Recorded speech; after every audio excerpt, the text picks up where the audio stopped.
made you think that the world needed to change? I mean, we've got a good health system, we've got educational system, we've got everything in place to help the vulnerable.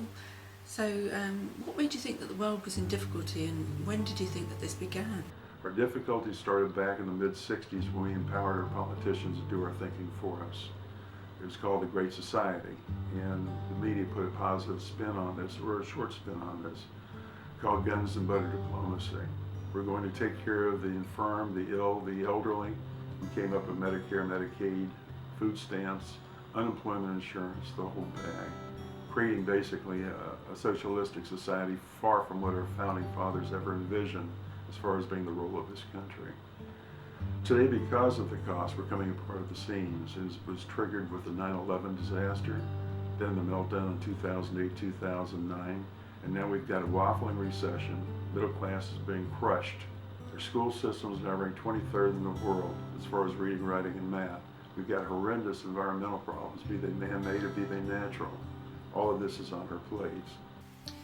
That's a pretty heavy list. In writing this book, I had to address the cause and effect of our nation and why we have so many difficulties that we have today. One is we're paying a heavy price for poverty and ignorance and our arrogance as a nation. We don't really understand what we don't know, and that's come back to bite us in the rear end right now. It's like a boomerang. Boomerang?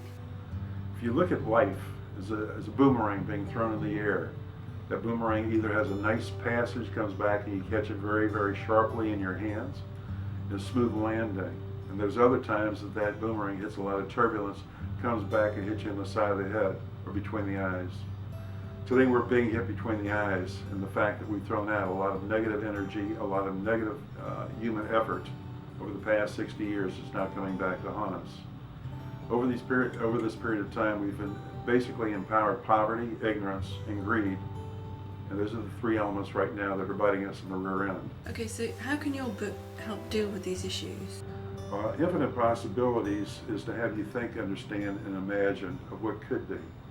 Instead of empowering the elements and the paying for the cost of war, just imagine if we had those same dollars be put into elements of peace, prosperity, education, welfare for our fellow man.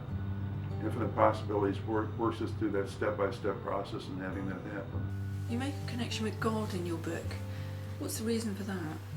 Infinite Possibilities looks at our relationship with God, God's redeeming grace, God's patience with us, and His unconditional love. In essence, we are what we think and empower. We're dealing with the realm of God, and rarely do we question or understand that what we throw out in this world is basically digested by our Creator, and in turn, results come back to us. Each morning we can empower a good or bad day depending upon our attitude and how we deal with what crosses our path during that period of time. Imagine if we took what we invested in the Middle East over the past 20 years, since 1991, and we put that into education, we put that into having all the religious differences be addressed, having it come across as a uniform body, addressing the challenges and desperation of human life. Suppose we educated people to be self-responsible, to also be responsible not only to themselves and their families, but also to their neighborhoods, their communities at large. Yes, I've read somewhere that about 60 or 70% of the population realise that there's something wrong, but most of us try to do the right thing. Roughly 70% of the population believes we're on a wrong path now as a nation. Is very true. The balance of that number are oblivious to what's happening or just don't really care. Life is still okay, or they struggle with it. Some people who do not have God in their lives are going around like zombies, sucker punch with each week. We're faced with tragedies, be it terrorism, be it mass shootings, be it a failed system as far as government and governance. So how does your book explore these ideas? Infinite Possibilities lays out hope and a prism of correction. It addresses education, it addresses political reform, financial reform. It also addresses the environmental challenges that our younger generations are inheriting. With global warming, be it man-made or be it through natural forces, it's happening, and the structure of this earth has changed dramatically. Say if we were to go out and take your ideas and put them into practice right now, How long would it take for the world to be put to right? To get us out of this mess, it's over a 50 to 70 year period. We've taken this long to create the problems we have. It's going to take us that long to get out of it. Wow. We'd need some forward-thinking communities or some intelligent politicians or some savvy, brilliant business minds to put that package together. Actually, it's a $150 trillion business plan.